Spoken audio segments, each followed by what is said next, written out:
Last class में बेटा हमने क्वेश्चन नंबर 21 तक के क्वेश्चंस कर लिए थे। अब देखिए क्वेश्चन नंबर 22 बड़ा अच्छा क्वेश्चन है। क्वेश्चन नंबर 22 भी एक फिगर दी हुई है, उसमें स्टेप लैडर है, उसके दो स्टेप्स हैं। जैसे एक स्टेप है ए बी और एक स्टेप है ए सी, और ये दोनों इस एंड पे कनेक्टेड हैं। ये ए एंड है, ये बी एंड है और ये सी एंड है। इस तरह की एक लैडर है।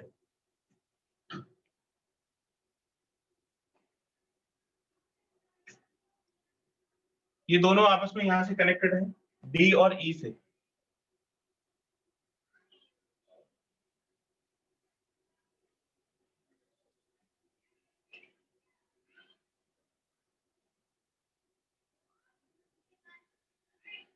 Two sides of a stepladder B and C are 1.6 meter long and hinged at A.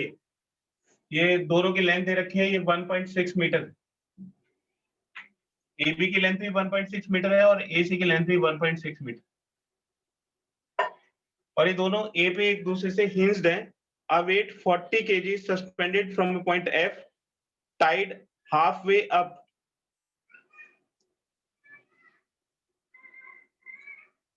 ये एक रोप है DE, और D से A तक बिल्कुल मिडिल में एक वेट लटका दिया जाता है, और ये जो वेट है ये 40 kg का वेट है।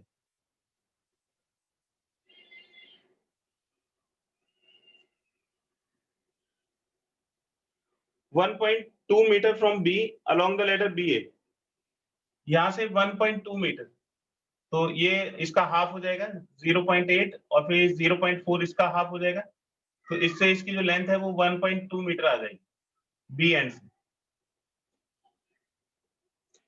Assuming the floor to be frictionless and neglecting the weight of the ladder, weight of the ladder को कंसिडर नहीं करना है, और ये जिस सरफेस पे रखे हुए हैं बी और सी एंड वो फ्रिक्शनलेस है, तो फ्रिक्शन को भी कंसिडर नहीं करना है। Find the tension in the rope and forces exerted by the floor on the ladder। एक तो इस रोप में कितनी टेंशन होगी, तो रोप में ये टेंशन अंदर की तरफ होगी T, इधर से भी ये टेंशन T की इक्वल हो जाएगी।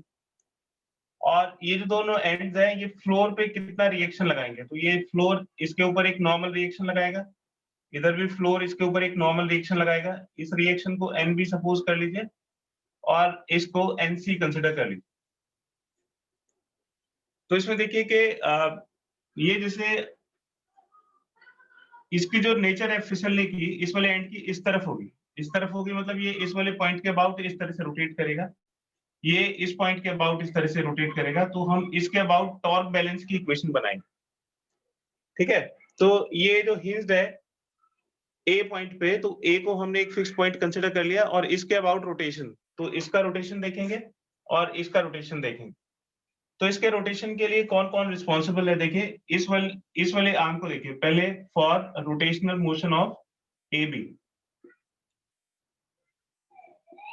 AB का रोटेशनल मोशन अबाउट A, ठीक है। तो ये रोटेट नहीं कर रहा है, इसका मतलब है कि इस पे जो नेट टॉर्क है वो 0 होगा। तो इस वाली आर्म पे देखिए AB के ऊपर एक फोर्स यहाँ पे लगा हुआ है, ये इसको A के अबाउट एंटी क्लॉकवाइज डायरेक्शन में रोटेट करने की कोशिश कर रहा है। ये टेंशन क्लॉकवाइज डायरेक्शन में एंटी क्लॉकवाइज डायरेक्शन में रोटेट करने की कोशिश कर रहा है, ये क्लॉकवाइज डायरेक्शन में रोटेट करने की कोशिश कर रहा है, और ये भी एंटी क्लॉकवाइज डायरेक्शन में रोटेट करने की कोशिश कर रहा है।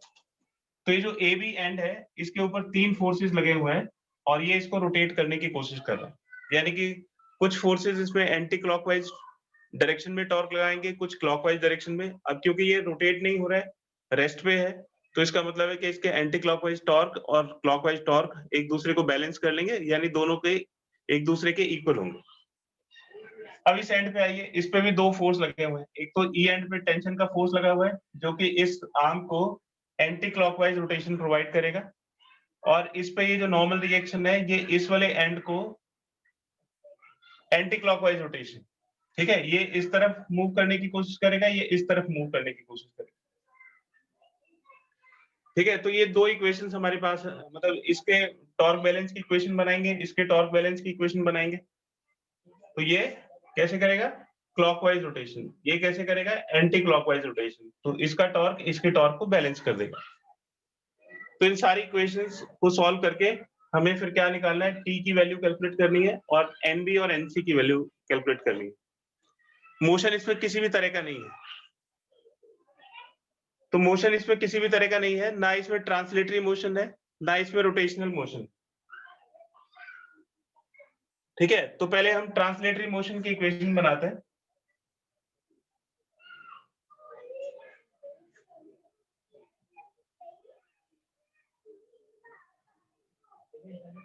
तो देखिए, ये जो वेट है ये नीचे की तरफ है और ये वाले जो फोर्सेस है वो ऊपर की तरफ है, तो वेट इन दोनों फोर्सेस को बैलेंस करेगा, यानी कि वेट की वैल्यू हो जाएगी एनबी प्लस एनसी के इक्वल। अभी जो 40 केजी का वेट है, ये कितना वेट होगा, तो 40 केजी का वेट होगा 40 इंटू 9.8 न्यूटन, तो ये एनबी प्लस एनसी आ गया, तो एनबी प्लस एनसी की वैल्यू हो जाएगी 392।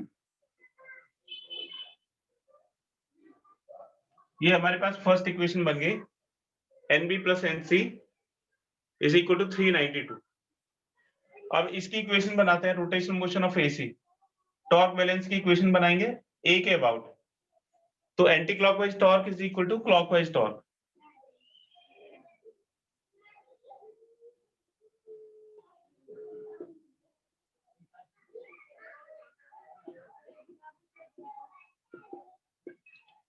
तो देखिए, अब ये ए के अबाउट ये वाला जो फोर्स है एनसी, ये एंटी क्लॉकवाइज टॉर्क प्रोड्यूस करेगा, तो एनसी। अब इसकी ए से परपेंडिकुलर डिस्टेंस कितनी होगी, तो देखिए यहाँ से एनसी की ए से परपेंडिकुलर डिस्टेंस कितनी होगी, तो ये वाली डिस्टेंस इस वाले डिस्टेंस के बराबर होगी, तो हमें ये वाली डिस्टेंस कैलकुलेट करनी। अब जो डेटा दिया हुआ है उसमें ये 1.6 मीटर है, ये 1.6 मीटर है, और हमें इसकी वैल्यू फाइंड करनी है कि ये कितना होगा।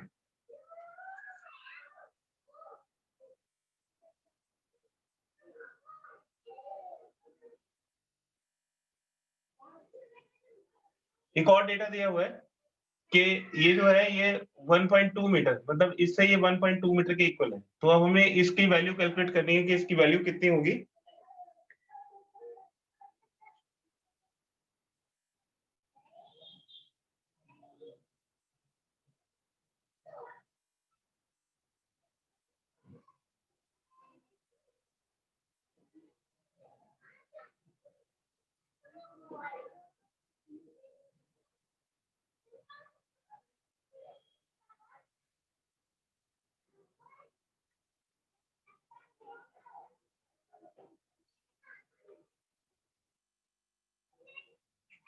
रोप की लेंथ दे रखी है, ये जो रोप है इसकी लेंथ दे रखी है 0.5 मीटर।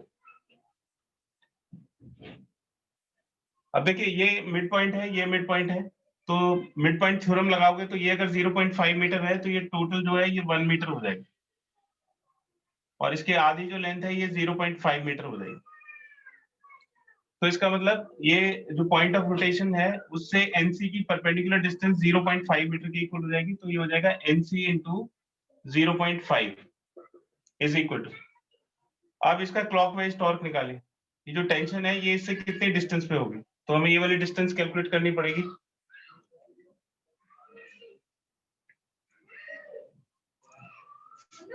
तो अगर ये टेंशन है तो ये वाली डिस्टेंस कितनी होगी, देखिए अगर हम इसमें पाइथागोरस थ्योरम लगाते हैं, ये 0.5 मीटर है, इसका पूरी लेंथ निकालिए इसको पाइथागोरस थ्योरम से और हाफ कर दीजिए, तो हमें ये वाली डिस्टेंस मिल जाएगी ए डब्ल्यू के इक्वल। तो ये हो जाएगा एन, ये टी इंटू, और ये लेंथ कैलकुलेट कर लेते हैं ए डब्ल्यू की लेंथ कितनी होगी, तो ये टोटल कितना है 1.6, तो ये 0.8 मीटर हो जाएगा। ये टोटल 0.5 है, तो ये इसका हाफ हो जाएगा 0.25, तो इसकी वैल्यू हो जाएगी under root 0.8 square minus 0.25 square.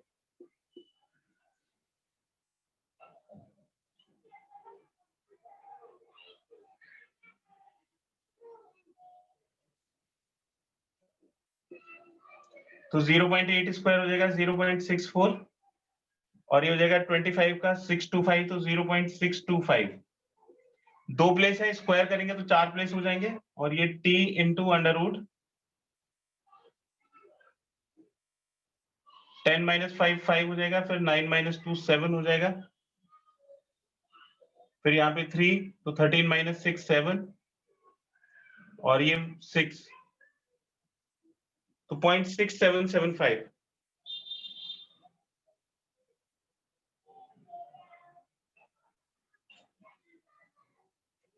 ये अप्रोक्सीमेटली आ जाएगा 0.76। तो एक इक्वेशन बन जाएगी NC into 0.5 is equal to T into 0.76। तो यहां से हम T की वैल्यू निकाल सकते हैं। T आ जाएगा NC इंटू 0.5 को 1/2 लिख देंगे,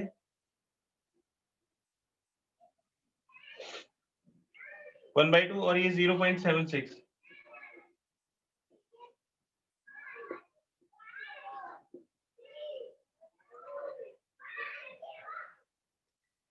इसको सॉल्व करेंगे तो ये 0.66 आ जाएगा अप्रोक्सीमेटली, तो 0.66।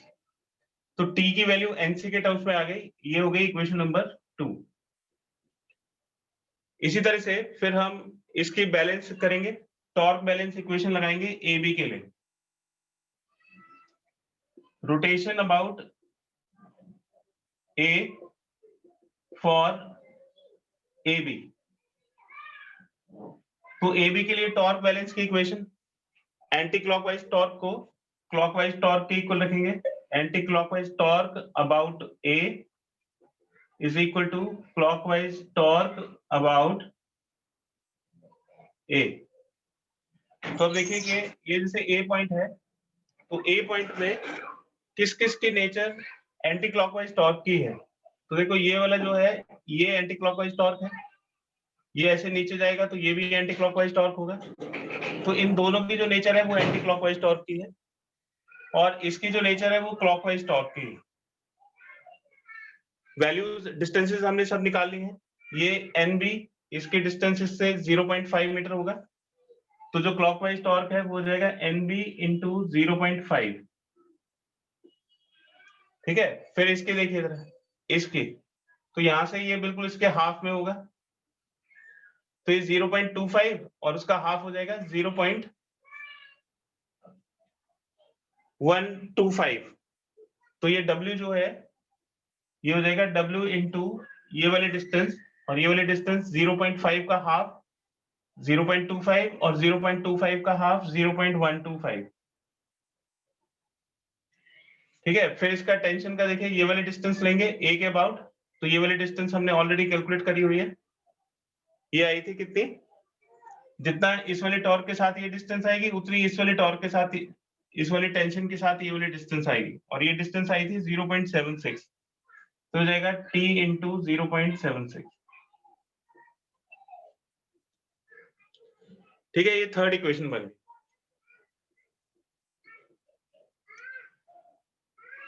तो अब इन तीनों इक्वेशंस को सॉल्व करके तीन ही वेरिएबल है, एक वेरिएबल है NB, एक वेरिएबल है NC और दूसरा वेरिएबल है T। तो इन तीनों इक्वेशंस को सॉल्व करके हम NB, NC और T की वैल्यू निकाल सकते हैं। W की वैल्यू कितनी होगी, W आया था ये 392, तो ये आ जाएगा 392 इंटू 0.125। तो सबसे पहले हम क्या करेंगे कि T की वैल्यू कैलकुलेट करेंगे। तो जैसे ये T की वैल्यू NC के टर्म्स में हमने लिख दी, और इसी तरह से NB की वैल्यू भी NC के टर्म्स में निकाल लेंगे। तो यहां से NB की वैल्यू निकालेंगे और NB और NC की वैल्यू यहाँ पे सब्स्टिट्यूट कर देंगे, या T की वैल्यू NC के टर्म्स में सब्स्टिट्यूट कर देंगे, तो ये NC की वैल्यू आ जाएगी। तो इन तीनों इक्वेशंस को सॉल्व करके हम NB, NC और T की वैल्यू कैलकुलेट कर सकते हैं। ठीक है, ये कैलकुलेशन आप करिएगा, थोड़ी लंबी कैलकुलेशन है, लेकिन आपको ये टॉर्क बैलेंस की इक्वेशन बनानी इसमें सीखनी है। तो इसमें ये इंपॉर्टेंट है कि एक तो ये कि हम A के अबाउट इसके टॉर्क बैलेंस की इक्वेशन क्यों बनाएंगे, क्योंकि जो हिंज जहां पे भी हिंजेस होते हैं वहां पे कई सारे रिएक्शन फोर्सेस होते हैं। अगर हम इसके अबाउट नहीं करेंगे तो हमें यहाँ पे भी इसके जो आपस में जो रिएक्शन फोर्सेस होंगे उसको कंसिडर करना पड़ेगा। इसलिए जहां पे भी हिंज हो वहां पे हमेशा हम हिंज के अबाउट टॉर्क बैलेंस की इक्वेशन बनाएंगे। और देखिए इसमें दो चीजें हैं जो रोटेट करेंगी, एक तो ये रोटेट करेगा और एक ये रोटेट करेगा, लेकिन वो रेस्ट में है तो दोनों में से कोई भी रोटेट नहीं कर रहा है, तो इसकी टॉर्क बैलेंस की इक्वेशन अलग बनेगी, इसकी टॉर्क बैलेंस की इक्वेशन अलग बनेगी। ठीक है, और ट्रांसलेशनल इक्विलिब्रियम के लिए आप इन फोर्सेस को बैलेंस करेंगे, ये वाला फोर्स नीचे की तरफ है, ये वाले दोनों फोर्सेस ऊपर की तरफ है, तो ऊपर वाले फोर्स नीचे वाले फोर्स की तरफ होंगे। ये टी इसमें तो कोई इक्वेशन बन नहीं पाएगी, ये दोनों एक दूसरे को ऐसे ही कैंसिल कर देंगे। तो इस तरह से हमारे पास तीन इक्वेशंस हो जाएंगे, एक ये इक्वेशन है, एक ये वाली इक्वेशन है, और एक ये वाली दूसरी इक्वेशन और एक तीसरी इक्वेशन। अब इन तीनों इक्वेशंस को सॉल्व करके हम एनबी, एनसी और टी की वैल्यू कैलकुलेट कर लेंगे। ठीक है, आप ट्राई करिएगा इनकी वैल्यूज निकालने के लिए। इसका एक स्क्रीनशॉट ले लीजिए।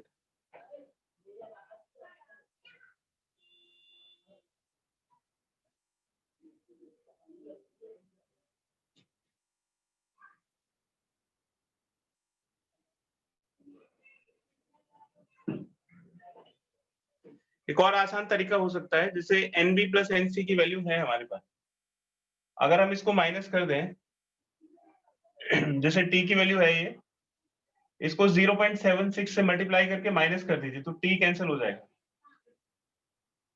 और एनबी माइनस एनसी की वैल्यू कुछ आ जाएगी, तो उसको सॉल्व करके भी हम इसमें एनबी, एनसी और टी की वैल्यू निकाल सकते हैं।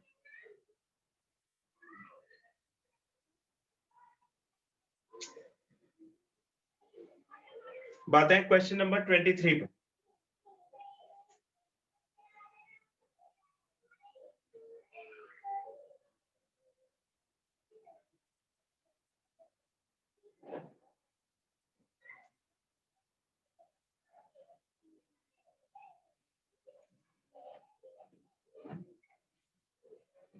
क्वेश्चन नंबर 23 में कहता है कि a man stands on a rotating platform with his arms stretched horizontally holding a 5 kilogram weight in each hand।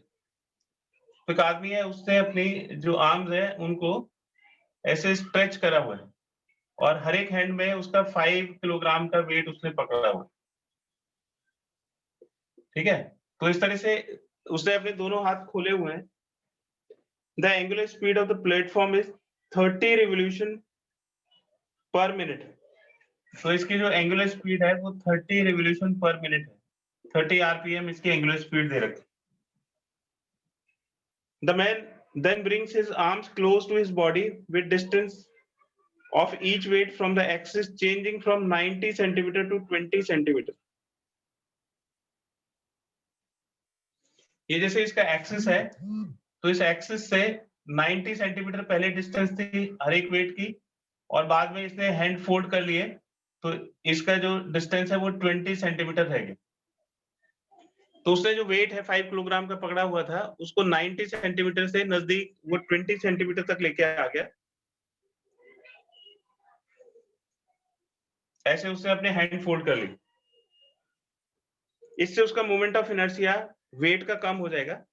The moment of inertia of the man together with the platform may be taken to be constant.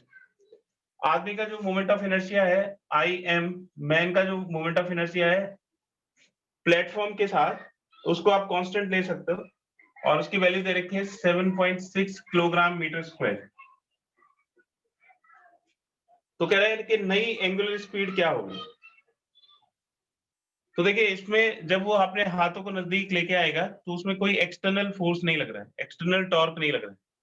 इसमें हम, क्योंकि external torque नहीं है, torque external is equal to 0, तो इसमें हम law of conservation of angular momentum लगा सकते हैं। तो initial angular momentum is equal to final angular momentum. Initial angular momentum कितना होगा? अब देखिए जो आदमी है उसका एंगुलर मोमेंटम दिया हुआ है 7.6। इन वेट्स का एंगुलर मोमेंटम और निकालें। ये वेट का जो मोमेंट ऑफ इनर्शिया है वो कितने,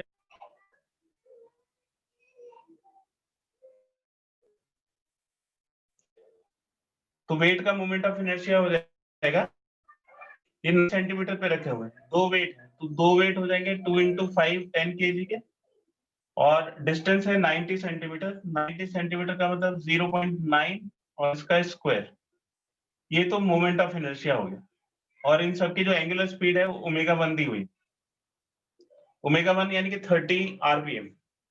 तो ये मोमेंट ऑफ इनर्शिया हो गया, ये आर प्लेटफॉर्म का और ये दोनों वेट का, mr² वाले फॉर्मूले से। तो mr² इसका, mr² इसका, तो 2mr² हो, ये टोटल मोमेंट ऑफ इनर्शिया। ये सब एक साथ ही एक एंगुलर स्पीड से रोटेट कर रहे हैं, ओमेगा 1। दूसरे केस में क्या हुआ, दूसरे केस में ये जो 90 सेंटीमीटर की जो डिस्टेंस है, ये कितने सेंटीमीटर की डिस्टेंस हो जाएगी, 20 सेंटीमीटर। तो बस इसमें क्या करना है आपको, 90 की जगह 20 करना है। तो फिर ये आ जाएगा 7.6 प्लस 2 इंटू 5 इंटू 0.2, ये जो 90 सेंटीमीटर रह गया, और ये ओमेगा 2। ठीक है, ओमेगा 1 की वैल्यू तो दे रखी है 30 आरपीएम, तो इसको सॉल्व करके ओमेगा 2 की वैल्यू आ जाएगी। तो ओमेगा 1 को हमने 30 रख दिया, अब इसको सॉल्व करोगे तो ओमेगा 2 आ जाएगा। ओमेगा 2 कितना हो जाएगा, 7.6 प्लस ये 0.81 इंटू 10, तो 8.1 आ जाएगा, इंटू 30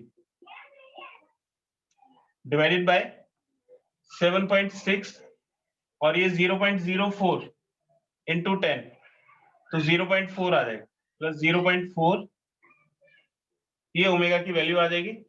तो ये हो जाएगा 15.7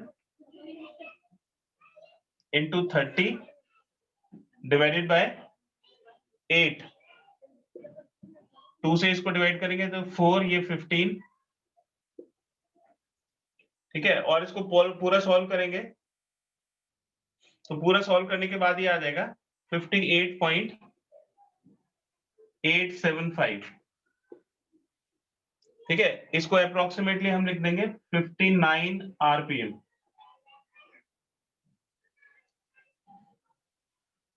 तो जो नई एंगुलर स्पीड है मोमेंट ऑफ इनर्शिया के कम होने की वजह से वो 59 आरपीएम आ जाएगी।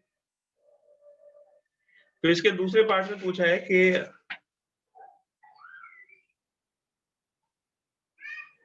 is kinetic energy conserved in the process, if not from where does the change come about। तो कह रहा है कि काइनेटिक एनर्जी कंजर्व रहेगी या नहीं रहेगी, और अगर नहीं रहेगी तो ये सब जो चेंज है वो किसकी वजह से आया है।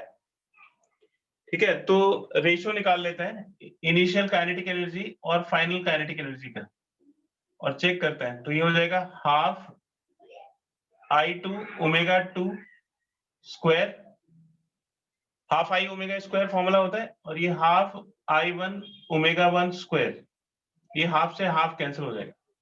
I2 की वैल्यू, ये हमने I2 की वैल्यू निकाली हुई है 15.7, और ओमेगा 2 हो गया 59। I1 की वैल्यू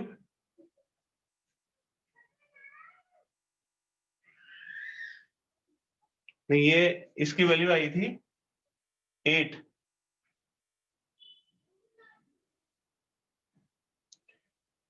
तो ये 8 इंटू 59 स्क्वायर, और इसकी वैल्यू आएगी 15.7, तो 15.7 इंटू 30 स्क्वायर। ठीक है, इसको सॉल्व करके निकालते हैं। तो जो काइनेटिक एनर्जी है इसको पूरा सॉल्व आप करोगे तो ये अप्रोक्सीमेटली 1.97 के इक्वल आएगा, यानी कि जो फाइनल काइनेटिक एनर्जी है वो इनिशियल काइनेटिक एनर्जी के लगभग डबल के इक्वल है, 1.97 टाइम्स है। तो कह रहा है कि काइनेटिक कंजर्व रहेगी क्या, तो नहीं। तो therefore kinetic energy is not conserved, kinetic energy increase हो रही है। तो ये जो इंक्रीज इन काइनेटिक एनर्जी है ये किसकी वजह से आया है, तो इसने जो अपने हाथ नजदीक किए तो अब इसने इंटरनल एनर्जी का लॉस किया, यानी कि वर्क किया। तो ये जो अपने हाथ को नजदीक लाने में जो वर्क करेगा वो इसकी काइनेटिक एनर्जी में कन्वर्ट हो जाएगा। तो change in internal energy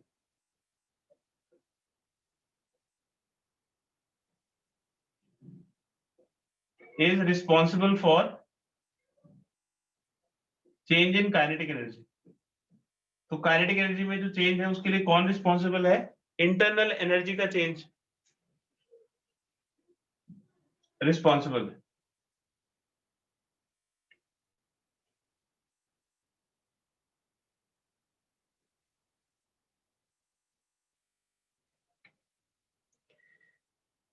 question number 24 देखिए बेटा।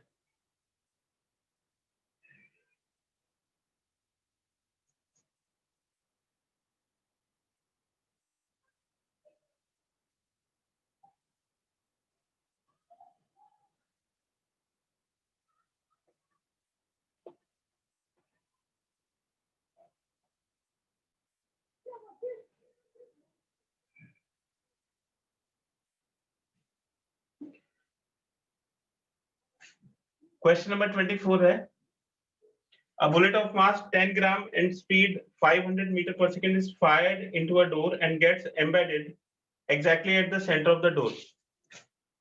देखिए ये जैसे कोई डोर है और इस डोर में यहाँ पे हिंजेस लगे हुए हैं, ये हिंजेस है, मतलब these are the fixed point. ठीक है, तो ये इसका एक्सेस हो गया, इस एक्सेस के अबाउट ये ऐसे रोटेट कर सकता है।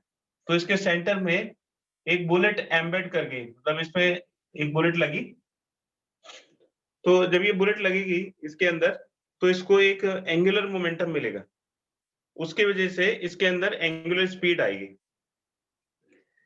तो कहता है कि एक बुलेट जिसका मास 10 ग्राम है, स्पीड 500 मीटर पर सेकेंड है, is fired into a door and gets embedded exactly at the centre of the door. The door is 1 metre wide and weighs 12 kg। तो ये जो डोर है, इसकी जो वेट है वो 1 मीटर दी हुई है और इसका जो वेट है वो 12 kg। इसका वेट है 12 kg, मास 12 kg है, मास ऑफ द डोर, और इसका जो मास है वो 5 ग्राम है, और जो इसकी स्पीड है बुलेट की, ये बुलेट इसमें धंस गई है, ये 500 मीटर पर सेकेंड की स्पीड से इसको धंसेगी एंड रोटेट्स अबाउट, ये एक एंड पे हिंज्ड है and rotate about a vertical axis practically without friction. तो ये इसके अबाउट बिना फ्रिक्शन के रोटेट कर सकता है। Find the angular speed of the door just after the bullet embeds into it.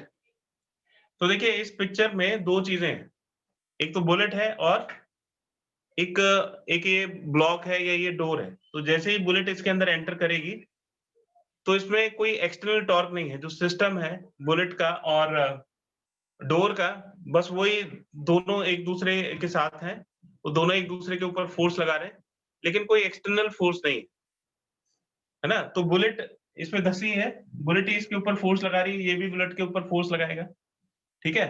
तो इसमें कोई एक्सटर्नल टॉर्क नहीं है। तो अगर कोई एक्सटर्नल टॉर्क नहीं है तो इसका मतलब है कि जो इनिशियल एंगुलर मोमेंटम है वो फाइनल एंगुलर मोमेंटम के इक्वल।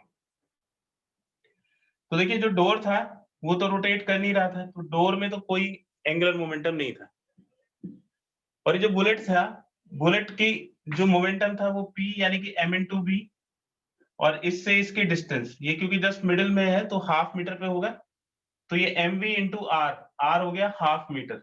तो ये इसका इनिशियल एंगुलर मोमेंटम हो गया, डोर का 0, बुलेट का इतना, तो पूरे सिस्टम का इनिशियल एंगुलर मोमेंटम हो गया m into v into half, m ये v ये और हाफ इसके डिस्टेंस हो गई यहां से। तो इसका जो mv है वो इस डायरेक्शन में है और इसका एक्सिस से परपेंडिकुलर डिस्टेंस हो गया mv इंटू हाफ। अब फाइनल एंगुलर मोमेंटम, तो फाइनल एंगुलर मोमेंटम के लिए आएगा I into omega. I is moment of inertia of the door, और उसके अंदर जो भी ओमेगा आएगा वो। तो अगर हमें ये I की वैल्यू मिल जाए, मोमेंट ऑफ इनर्शिया मिल जाए डोर का, तो डोर का मोमेंट ऑफ इनर्शिया कितना होता है? डोर इज अ रेक्टेंगल, तो इसका जो सेंटर है उसके अबाउट इसका हो जाएगा ml स्क्वायर बाई 12।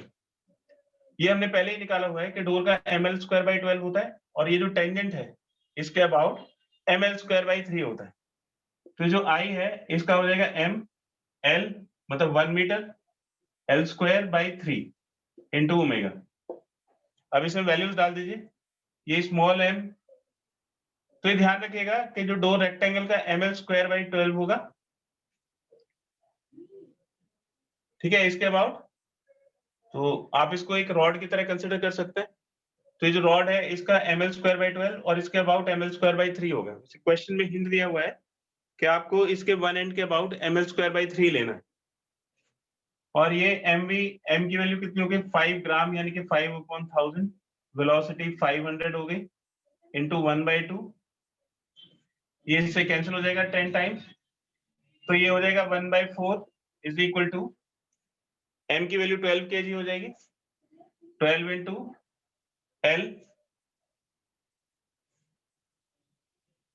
L की वैल्यू 1 मीटर दी हुई है, तो 1/3 इंटू ओमेगा। तो इससे हम ओमेगा की वैल्यू निकाल सकते हैं, ओमेगा आ जाएगा 3/48 यानी कि 1/16।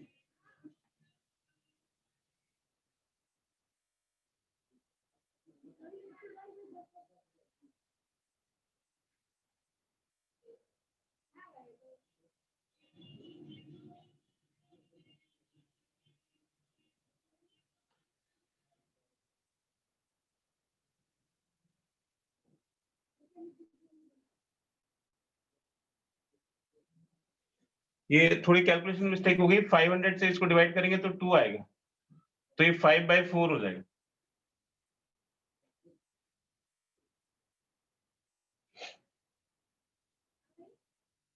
तो हो जाएगा 3 से इसको कैंसिल कर देंगे तो 5/16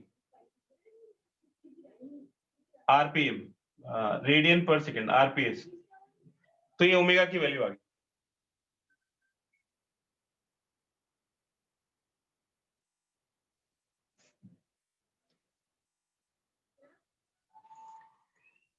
इसका एक स्क्रीनशॉट ले लीजिए।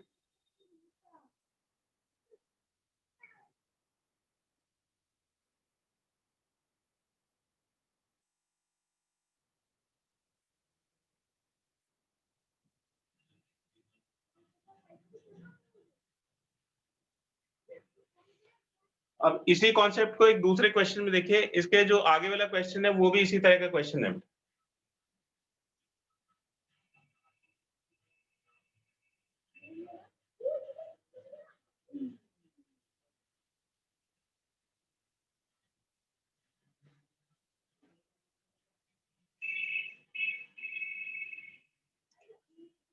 देखिए एक डिस्क है, इसका मोमेंट ऑफ इनर्शिया I1 दिया हुआ है और इसकी जो एंगुलर स्पीड है ω1। एक दूसरी डिस्क है, इसका मोमेंट ऑफ इनर्शिया I2 है और इसकी जो एंगुलर स्पीड है वो ω2 है। About their respective axis normal to the disk and passing through the centers are brought into contact face to face with their axis of rotation coincide। तो इन दोनों को कांटेक्ट में रख दिया जाता है, मतलब ये भी डिस्क रोटेट कर रही है और जो दूसरी डिस्क है वो भी रोटेट कर रही है और दोनों को एक दूसरे के कांटेक्ट में रख दिया जाता है। तो जब इनको कांटेक्ट में रखेंगे तो इन दोनों में फ्रिक्शन आएगा और फ्रिक्शन की वजह से वो जो दोनों डिस्क है उनका जो एंगुलर वेलोसिटी है वो चेंज होगी। लेकिन आप देखिए कि इसमें एक्सटर्नली कोई भी फोर्स नहीं लगा रहा है, कोई भी टॉर्क नहीं है ना।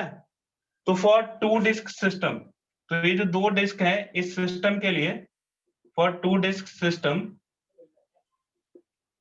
एक्सटर्नल टॉर्क 0 होगा।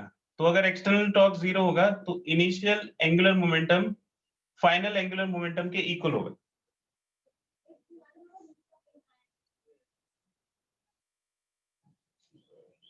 तो इनिशियल एंगुलर मोमेंटम कितना होगा, L is equal to I omega, तो इसका I1 ω1 हो गया और इसका I2 ω2।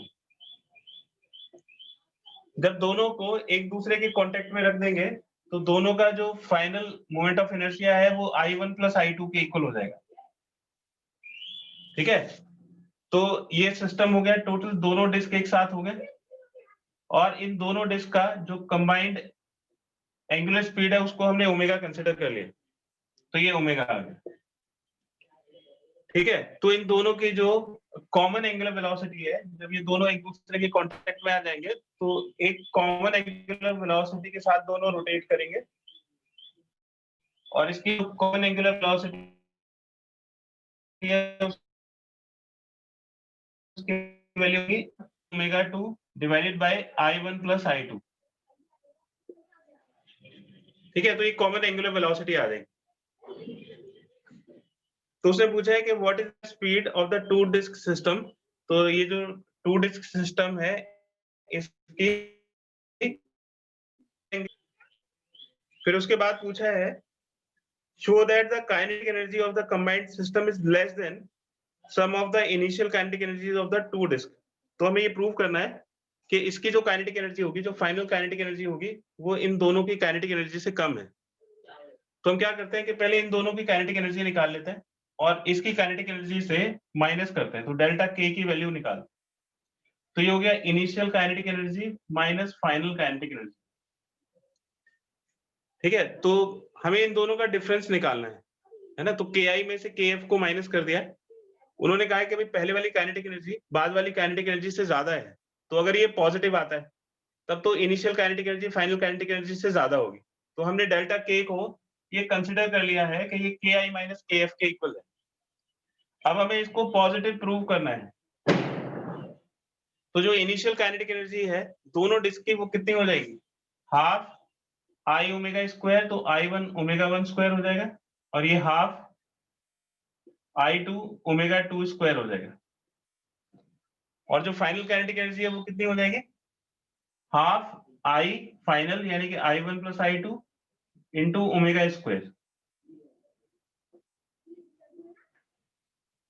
तो देखिए हाफ तो इसमें से कॉमन आ जाएगा और ये हो जाएगा I one omega one square plus I two omega two square minus ये हाफ कॉमन चला गया I one plus I two omega square. तो ओमेगा की वैल्यू हमने यहाँ पे निकाली हुई है, इसका स्क्वायर कर देंगे तो ये हो जाएगा I one omega one plus I two omega two square divided by I one plus I two का स्क्वायर।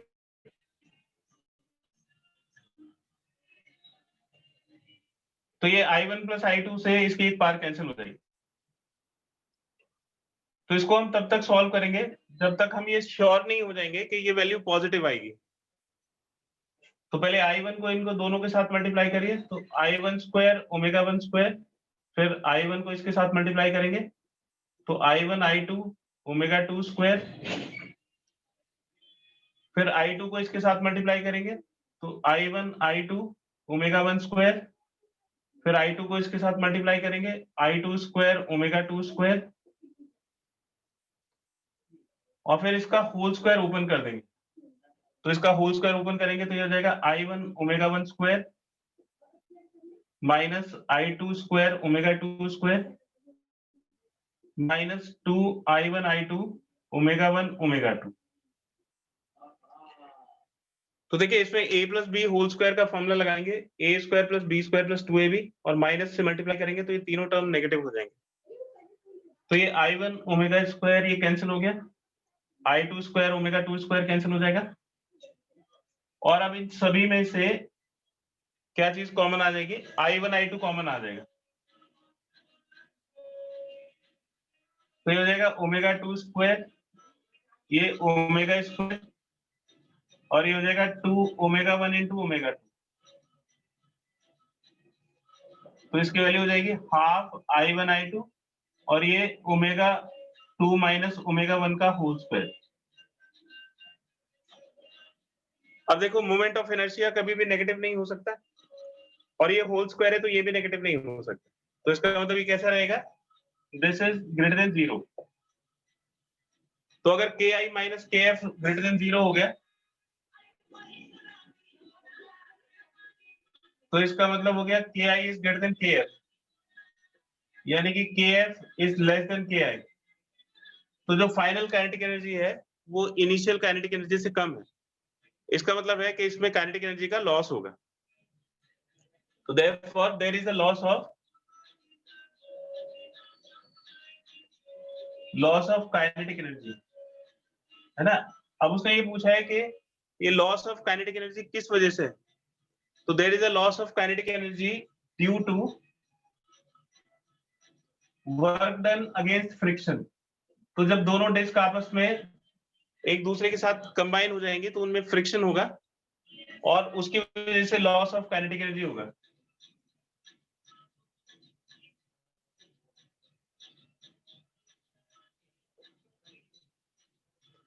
इसका एक स्क्रीनशॉट ले लीजिए।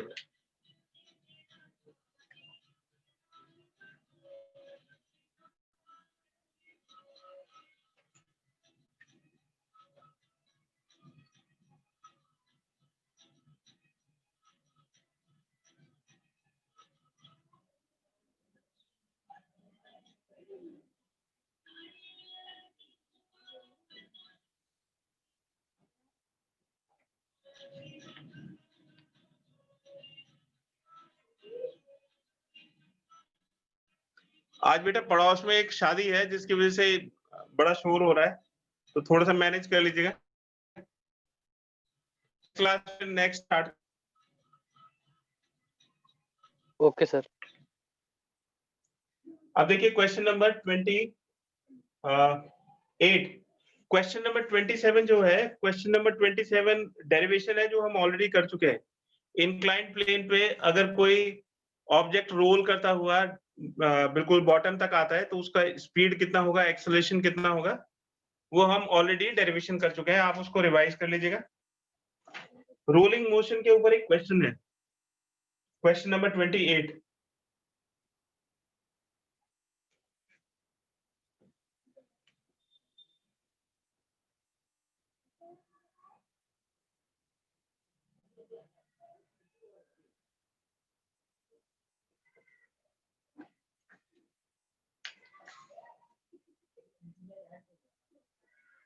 देखिए कहता है a disk rotating about its axis with the angular speed omega naught is placed lightly without any translational push on a perfectly frictionless table।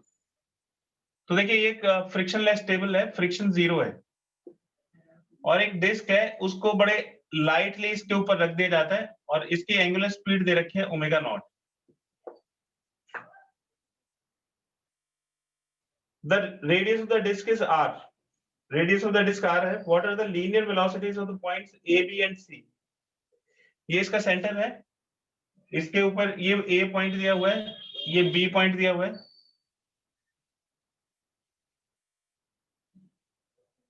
तो इन सब की लीनियर वेलोसिटीज पूछी है ए, बी और सी की। सी यहाँ पे एक पॉइंट दिया हुआ है और इसकी डिस्टेंस r/2 के इक्वल है। r इसकी रेडियस है, r इज द रेडियस। ठीक है, तो इनकी जो लीनियर स्पीड है उसका फॉर्मूला होता है r इंटू ओमेगा। तो इसकी जो ओमेगा नॉट है तो सबकी ओमेगा नॉट ही रहेगी। ए की जो डिस्टेंस है वो r है, तो इसकी लीनियर स्पीड हो जाएगी r ओमेगा नॉट।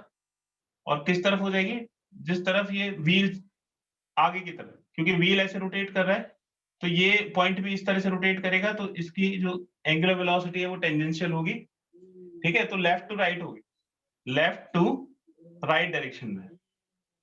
ठीक है, फिर बी पॉइंट देखिए, तो बी क्योंकि ये ऐसे रोटेट कर रहा है तो बी की जो एंगुलर वेलोसिटी आएगी वो इस डायरेक्शन में आएगी और वो भी इतना ही रहेगा r इंटू ओमेगा नॉट। ठीक है, ए की भी इसी डायरेक्शन में रहेगी जिसकी सी की डायरेक्शन में, तो सी की जो डिस्टेंस है सेंटर से वो r/2 है, तो ये r/2 ओमेगा नॉट रहेगा। बी की जो वेलोसिटी है वो राइट टू लेफ्ट रहेगी, मतलब पीछे की तरफ, और क्योंकि ये इस तरह से रोटेट कर रहा है तो इस वाले पॉइंट की यानी कि सी पॉइंट की भी जो वेलोसिटी है वो लेफ्ट टू राइट रहेगी। ठीक है, तो ये इनकी लीनियर वेलोसिटीज हो गई। अब ये कहता है कि will the disc roll in the direction indicated, कि ये जो डायरेक्शन दी हुई है क्या डिस्क इसमें रोल करेगी, है ना। तो डिस्क इसमें रोल नहीं करेगी, ये एक ही जगह ऐसे रोटेट करती रहेगी। रोल क्यों नहीं करेगी, क्योंकि रोल करने के लिए फ्रिक्शन की जरूरत होती है, क्योंकि फ्रिक्शन इसको 0 कर देता है, ये इंस्टेंटेनियस रेस्ट पे आता है और तब ये आगे की तरफ रोल करते हैं, क्योंकि ये जो फोर्सेस इसके ऊपर लगेंगे ये टेंजेंशियल फोर्स हो जाएंगे और उस टेंजेंशियल फोर्स की वजह से इसको टॉर्क मिलेगा। तो क्योंकि तो इसलिए ये इंस्टेंटेनियसली रेस्ट पे नहीं आएगा। As surface is frictionless, surface is frictionless, therefore there is no tangential force, तो इसमें कोई भी टेंजेंशियल फोर्स नहीं होगा टू प्रोड्यूस टॉर्क।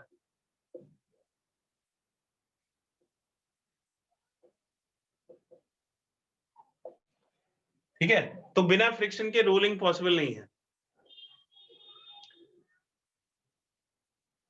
तो अगर ये फ्रिक्शन होगा तो ये ऐसे स्किड करेगा तो फ्रिक्शन इस तरफ आएगा, ये इंस्टेंटेनियस रेस्ट पे आ जाएगा, और जब ये रेस्ट पे आएगा तब जो आगे वाले पॉइंट है वो आगे की तरफ जाने की कोशिश करेंगे, ये रेस्ट पे रहेगा तो रोल करेगा।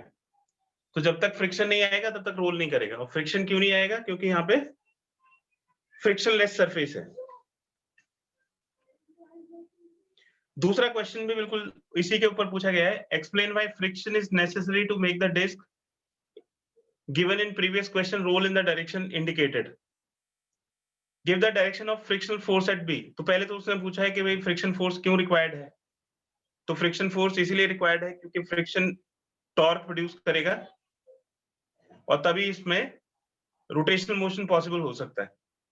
फिर उसने डायरेक्शन ऑफ फ्रिक्शन फोर्स पूछा है, तो ये डायरेक्शन ऑफ फ्रिक्शन फोर्स इसको अपोज करेगा, तो इसको अपोज करेगा तो ये जो फ्रिक्शन फोर्स है वो इस डायरेक्शन में आएगा। ठीक है, तो फ्रिक्शन फोर्स की डायरेक्शन ये होगी। What is the force of friction after perfect rolling begins? तो ये जो फ्रिक्शन का फोर्स है ये कितना होगा जब ये रोल करने लगेगा। तो जब ये रोल करने लगेगा तो स्किडिंग खत्म हो जाएगी, और जब स्किडिंग खत्म हो जाएगी तो फ्रिक्शन भी खत्म हो जाएगा, क्योंकि फ्रिक्शन तो स्किडिंग की वजह से आया। ये जो स्किड करेगा पीछे की तरफ, उसको रोकने के लिए फ्रिक्शन आएगा। जब ये स्किड ही नहीं करेगा, रोल करेगा, तो फ्रिक्शन भी जीरो हो जाएगा, है ना। तो परफेक्ट रोलिंग के बाद इसका फ्रिक्शन भी खत्म हो जाएगा, यानी कि जीरो हो जाएगा। इस क्वेश्चन को अच्छी तरह से समझिए बेटा। जब इसके अंदर रोटेशनल ये ऐसे रोटेट कर रहा है इस एक्सिस के अबाउट, तो यहाँ पे अगर आप किसी सरफेस पे रख दोगे तो ये इस तरफ स्किड करेगा, और अगर फ्रिक्शनल रफ सरफेस होगी तो इसमें फ्रिक्शन प्रोड्यूस होगा इसको स्किडिंग को रोकने के लिए। लेकिन जब ये दोनों इक्वेट हो जाएंगे तो ये रोल करने लगेगा, और जब ये रोल करने लगेगा तो स्किडिंग खत्म हो जाएगी, और जैसे ही स्किडिंग खत्म हो जाएगी तो फोर्स भी जीरो हो जाएगा। तो रोलिंग जैसे ही स्टार्ट होगी तो फ्रिक्शन का फोर्स भी खत्म हो जाएगा।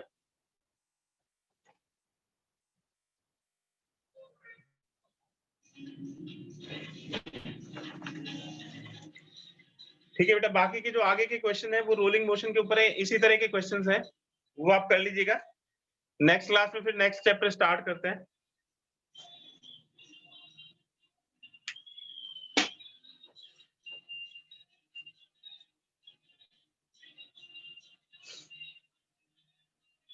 ओके बेटा, आज की क्लास यहीं पे खत्म करते हैं।